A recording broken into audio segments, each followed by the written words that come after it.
একজন পুরুষ চারজনকে খুশি করলে জান্নাতি। এই আলোচনা যখন এলো তাফসিরের মধ্যে কটা বলবো, চারজনকে খুশি করলে জান্নাতি। কজন কজন?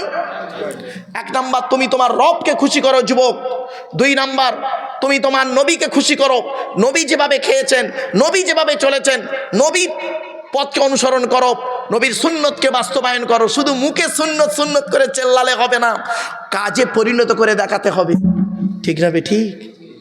খালি নবী নবী করে মুখে চিল্লাচ্ছ আর অন্তরে আব্দুল্লাহ ইবনে উবাই মুনাফিকের মতো কাজ করে যাচ্ছ, এটা নবীর ভক্ত বলে না। নবীর প্রতি ভক্তি করা হলো না, এটা নবীর প্রতি প্রতারণা করা হলো। ঠিক না বেটি? মুখে আল্লাহ আল্লাহ বলি, আল্লাহ আল্লাহ আল্লাহ আমাদের বিশ্বাস, আল্লাহকে 100% বিশ্বাস করি, আর কাজে যখন পরিণত করছি তখন আল্লাহকে 100% বিশ্বাস করি না। ঠিক না বেটি? বিপদে পড়লে আল্লাহকে ডাকি, বিপদ থেকে উদ্ধার হয়ে গেলে বলি ডাক্তার তুমি ছিলে বলে আমার বউ বেঁচে গেছে, নইলে মরে যেত। ঠিক না বেটি? যখন বিপদে পড়েছিলাম তখন আল্লাহকে খুব ডেকেছিলাম, আর বিপদ থেকে উদ্ধার হয়ে গেছি তখন ডাক্তারকে সাবাস দিচ্ছি, এই ডাক্তার ছিল বলে আমার বউ বেঁচে গেছে, নইলে বউ মরে যেত। বাঁচানোর মালিককে, এটা মাথায় রাখুন। দেখলেন, মুখে আল্লাহ আল্লাহ বলি, অন্তরে প্র্যাকটিক্যাল করি না। তো মুখে নবী নবী নবী নবী করে চিৎকার করি, নবী যেভাবে খেয়েছে সেভাবে কোনো দিন খাইনি, নবী যেভাবে মানুষের সঙ্গে আচার আচরণ করেছেন সেইভাবে কোনো দিন ব্যবহার করিনি, আর মুখে নবী নবী করে চিৎকার করেছি। এটা হলো নবীর সঙ্গে প্রতারণা করা ছাড়া অন্য কিছু নয়। চলুন এগিয়ে যাই। এরপরে আল্লাহ পাক বলছেন, ইলাইয়াল মাসির, আমার কাছে তোমাদের ফিরে আসতে হবে, আল্লাহর কাছে ফিরে যেতে হবে। আপনাদের সকলকে আমাকে আল্লাহর কাছে ফিরে যেতে হবে। এরপর একটা মারাত্মক কথা বলছে, শুনে নিন, শুনলে অবাক হয়ে যাবেন। এতদিন বক্তাদের কাছে শুনেছেন বাম্মার সেবা করতে বলেছে আল্লাহ, তাই তো নাকি? আরে ভাই বলুন না। কিন্তু বাম্মার কথা অমান্য করতেও আল্লাহ বলেছে। আমি আপনাদের প্রথম বছর যখন ওয়াজ করেছিলাম মনে আছে কি? আপনাদের বলেছিলাম শুকরের গোস্ত খাওয়া হারাম, আবার শুকরের গোস্ত খাওয়া জায়েজ। মনে পড়ছে? প্রথম বছর এই আলোচনাগুলো করেছিলাম। মিথ্যা কথা বলা হারাম, আবার মিথ্যা কথা বলা জায়েজ। মদ খাওয়া হারাম, আবার অনেক ক্ষেত্রে মদ খেয়েও ফেলেছি। তবে স্থান কাল পাত্রভেদে নেগেটিভ পজিটিভ প্রত্যেক জিনিসের আছে। এই ইউটিউবওয়ালারা ভুলভাল যেন ছেড়ে দিওনি বাবা। এই ইউটিউবওয়ালারা মাঝে মাঝে কি করে জানেন? আমার এই বক্তব্যকে কাটিং করে, যেই বলেছি মদ খাওয়া জায়েজ, এরা ওইটা কাটিং করে ছেড়ে দিল।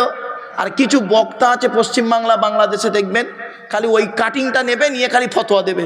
ওর বউ এই হয়েছে, ওর অমুক হয়েছে, তুমুক হয়েছে, খালি ফতোয়া ফতোয়া দিচ্ছে। ও তো গোড়াটাই শোনেনি, A to Z শোনেনি, ব্যাস ফতোয়া দিতে শুরু করলো। এই জন্য মাইকের সামনে এসে কিছু বলার নাম বক্তা নয়। তিনটে জিনিস কোনো দিন ব্যাকে আসে না। এক নাম্বার, ধনুক থেকে তীরটা বের হয়ে গেলে ওই তীরটা আর কোনো দিন ব্যাকে আসে না। দুই নাম্বার, দেহ থেকে আত্মাটা বের হয়ে গেলে ওটা আর পৃথিবীতে কোনো দিন রিটার্ন দেওয়া হয় না। তিন নাম্বার, জবান থেকে কথা বের হয়ে গেলে ওটা আর কোনো দিন ব্যাকে আসে না। মনে রাখবেন, 1 ঘন্টা লেকচার দিতে গেলে 3 ঘন্টা স্টাডি করতে হবে। 1 ঘন্টা লেকচার দিতে গেলে 3 ঘন্টা স্টাডি করতে হবে। এই সূরা লোকমান গত বছর এখান থেকে যাওয়ার পর থেকে নিয়ে আজকের গাড়িতে আসা পর্যন্ত এই সূরা লোকমান যে কত বার যে পড়েছি, তফসির ব্যাখ্যা, কোন কোন তফসির কি বলেছে, এ কি বলেছে, ও কি বলেছে, সে কি বলেছে, কি কথা বললে এর বাজে নেগেটিভ ধারণা হবে না মানুষের, কমেন্ট করবে না উল্টো পাল্টা, খুব চিন্তা ভাবনা করে আলোচনা করতে হয় বাপ। 26খানা আলোচনা তফসির, 26টা কেতাবের রেফারেন্স নিয়ে এই তফসির 1 বছর ধরে এই সূরা লোকমানের আলোচনা করে এখানে পড়াতে আসা, এই তফসির করতে আসা এত সহজ জিনিস নয়। ওয়াজ বললে না, ওয়াজ বললে একটা কেসা কাহিনী ধরলে 2 ঘন্টা চলে যাবে। ঠিক না বেটি? ওটা তো সহজ করা, কিন্তু কোরআনের আলোচনা হলো কঠিন। চলুন, আপনারা এতদিন শুনেছেন বক্তাদের কাছে বাম্মার খেদমত করতে হবে, তাই তো? এখানে এবার আসছে বাম্মার কথা অমান্য করতে বলেছে আল্লাহ। বাম্মার কথা মানা যাবে না। কখন মানা যাবে না? যখন বাপ আর মা আল্লাহ নবীর বিরুদ্ধে যখন কথা বলবে। কখন কখন? আল্লাহর নবীর বিরুদ্ধে যখন বাম্মা কথা বলবে, ওই বাম্মার কথা মানবে না। তবে বাম্মার সঙ্গে খারাপ ব্যবহার করা যাবে না। আবার বলছি ভালো করে এই ভুলটা সংশোধন করে নিন, ভুল ব্যাখ্যা করবেন না। ইউটিউবওয়ালারা বাবা উল্টো পাল্টা ছাড়বে না, ভালো করে বুঝে শুনে ছাড়বে। আল্লাহর কথা আল্লাহ বলেছেন বাম্মাকে মানতেই হবে, আবার আল্লাহ বলেছে বাম্মার কথা মানবি না। কখন মানবো না বাম্মার কথা? যখন বাপ আর মা আল্লাহ নবীর বিরুদ্ধে কথা বলবে তখন বাম্মার কথা মানা যাবে না। আল্লাহ বলছেন তবে বাম্মার সঙ্গে খারাপ ব্যবহার করবে না, ভালো ব্যবহার করতে, কিন্তু বাম্মার কথা মানবো না। দুটো উদাহরণ দিই, দেবো? তবে তো বুঝবেন কি বাম্মা আল্লাহর বিরুদ্ধে বলছে।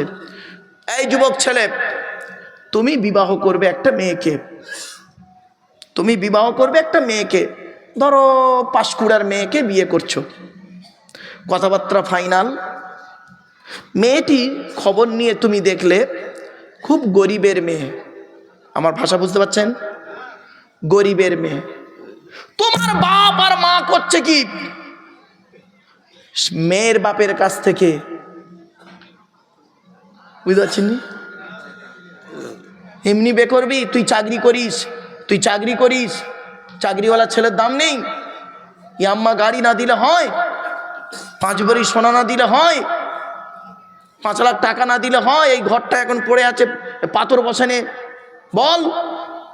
উকিলের মাধ্যমে ঘুরিয়ে বলে দিল এই দাবি, ডাইরেক্ট নয় ইনডাইরেক্ট বলে দিল দাবি। এখন আপনি করছেন কি, এটা হারাম। শুনে নিন, আমি একটা তাফসির লিখছি, আমার লেখা তাফসিরের নাম হলো তাফসিরে আবু বকর সিদ্দিক। যেদিন আমার লেখা তাফসির এখানে আসবে বাপ, সেদিন আমি হয়তো পৃথিবীতে থাকবো না, অন্ধকার নীরব নগরে চলে যাব। আমার লেখা তাফসিরের মধ্যে এইগুলো পাবেন, আমি বলে যাচ্ছি বাপ, যদি বেঁচে থাকি আমি এগুলো লিখে তুলে যাচ্ছি। অনেক সময় মানুষ করে কি দেখবেন, ছেলে ফোন নিতে চায় না, ছেলে ফোন নিতে চায় না, বাপ আর মা প্রেশার দিয়ে জোর করিয়ে এই ছেলেকে বৌমার প্রতি অত্যাচার করায়। আরও যদি ছেলে বাপ আর মায়ের মতের বিরুদ্ধে বিয়ে করে, ধরুন ছেলের বয়স 25 বছর, ছেলে একটা মেয়েকে পছন্দ করেছে, এখনকার যুগ, বাপ আর মা ধরে রেখেছে ও শালির মেয়েকে বৌমা করবে, জাস্ট উদাহরণ। ব্যাস, ছেলে দেখাশোনা হচ্ছে ফাইনাল, ছেলে বলছে আমি এখন বিয়ে করব না। কি করে এড়ানো যায়? বিয়ে করব না। এবারে মা বলছে কেন রে বাবা বিয়ে করবি না? তা বলছে ওই অমুক জায়গায় একটা মেয়ে আছে, দেখো না ভালো মেয়ে, তো তোমরা উল্টোপাল্টা মেয়ে দেখছো কেন? তুমি মা, তুমি বাপ, তোমার এই জ্ঞানটা হলো না? ছেলে ওই মেয়েটার নামটা কেন বললো? নিশ্চয়ই ওর মধ্যে কিছু ব্যাপার আছে। তুমি সেটা না দেখে কি করলে, জেদের ওপরে করলে কি, যে আমি যে মেয়েকে দিচ্ছি ওই মেয়েকে বউ করতেই হবে তোকে, বলে প্রেশার করলে। এবার ছেলে প্রেশার করলো, এই করতে করতে জেদাজেদিতে ছেলে বাপের চাপে পড়ে, মায়ের চাপে পড়ে বিয়ে করলো। বন্ধু শুনে নিন, বিয়ে করলো, করার পরে করলো কি, ছেলে যে মেয়েকে বিয়ে করলো সেই মেয়েকে সংসার করে না, আর যে মেয়েটাকে ভালোবাসে 4 বছর ধরে প্রেম করেছে তাকে চিড়িয়াখানায় নিয়ে ঘুরতেছে।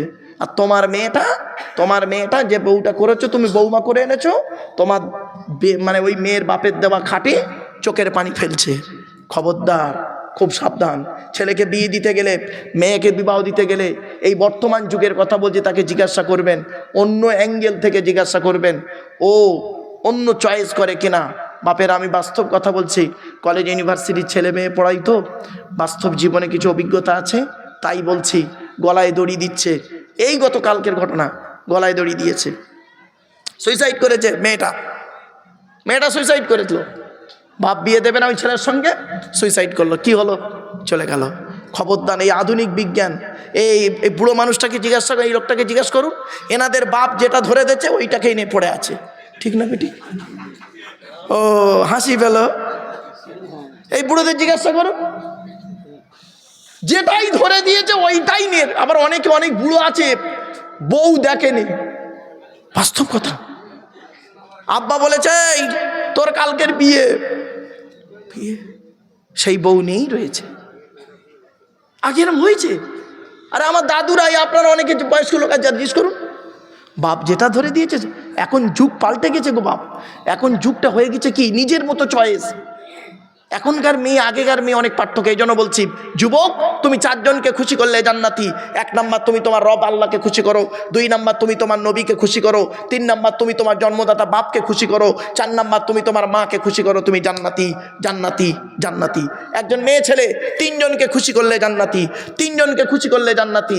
মেয়ে ছেলে মা বোনেরা শুনে নিন, 1 নাম্বার তুমি তোমার রব আল্লাহকে খুশি করো, 2 নাম্বার মহিলা তুমি তোমার নবীকে খুশি করো, নবী যেভাবে জীবনযাপন করতে বলেছে সেইভাবে জীবনযাপন করো।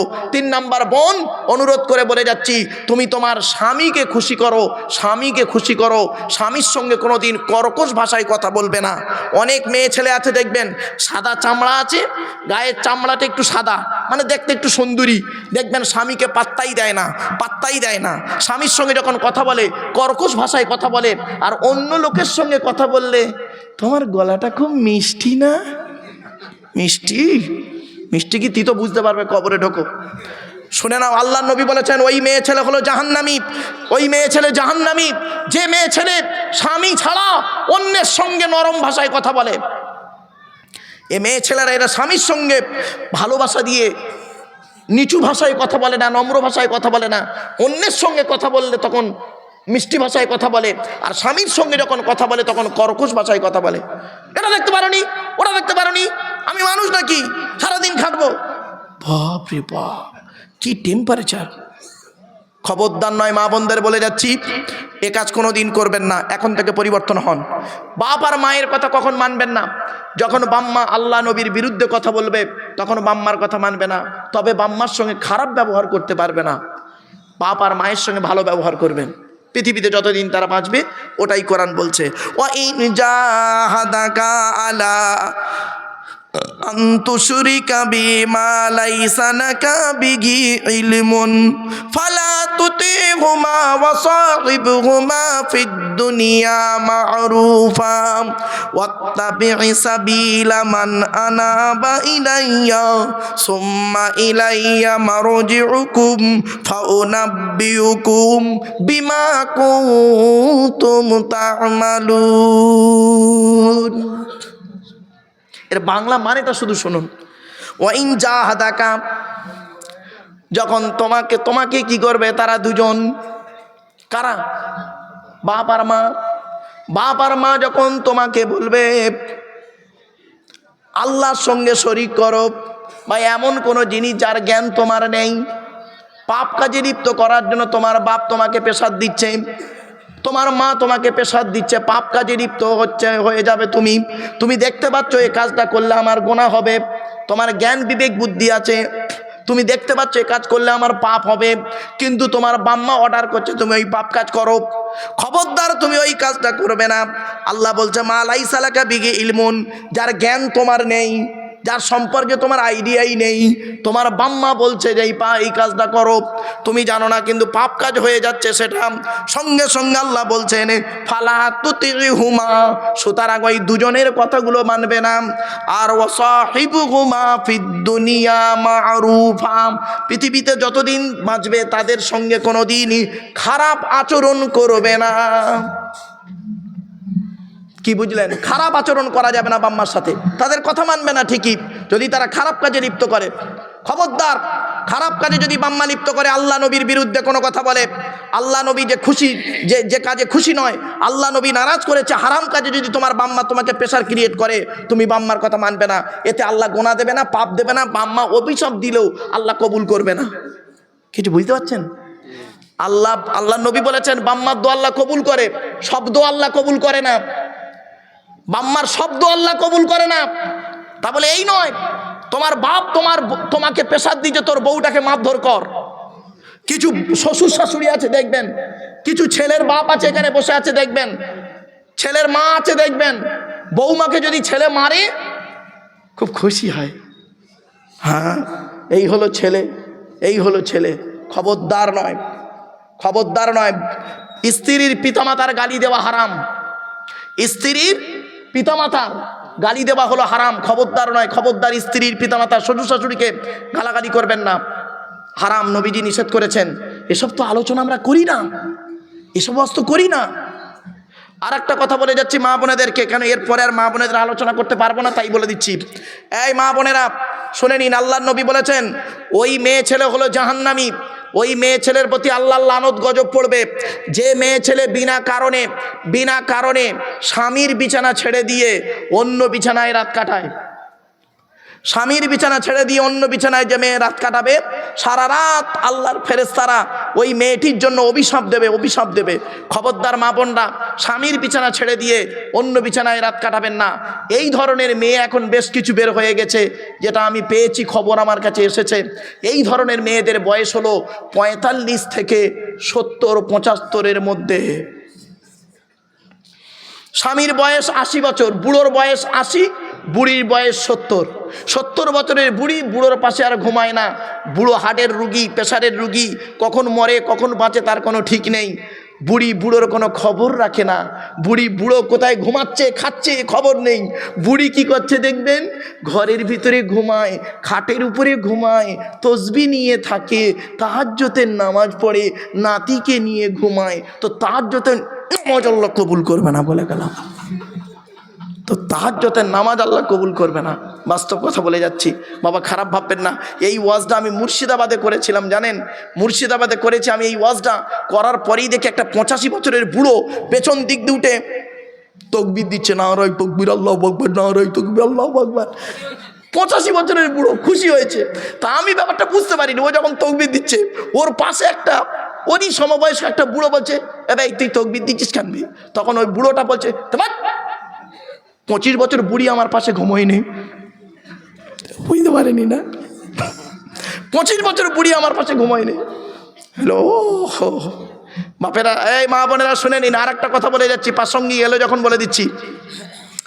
মা বোনেরা, আল্লাহর নবী বলেছেন ওই মেয়েটি হলো জান্নাতি, ওই মেয়েটি জান্নাতি, ওই মেয়েটি জান্নাতি। যে মেয়েটির স্বামী বাজার থেকে এলো আর স্ত্রী যদি ওর স্বামীকে হাসাতে পারে, খুশি করতে পারে, ওই স্ত্রী হলো জান্নাতি। জোরে বলুন সুবহানাল্লাহ। এই ওয়াজটা করে যে আমি কি ফেঁসে গেছি আপনাদের আর কি বলবো। আমি এই ওয়াজটা করেছি, কোথায় করেছি আমার মনে নেই। এই ইউটিউবওয়ালারা এখন ওয়াজটা ছেড়ে দেয় পৃথিবীতে।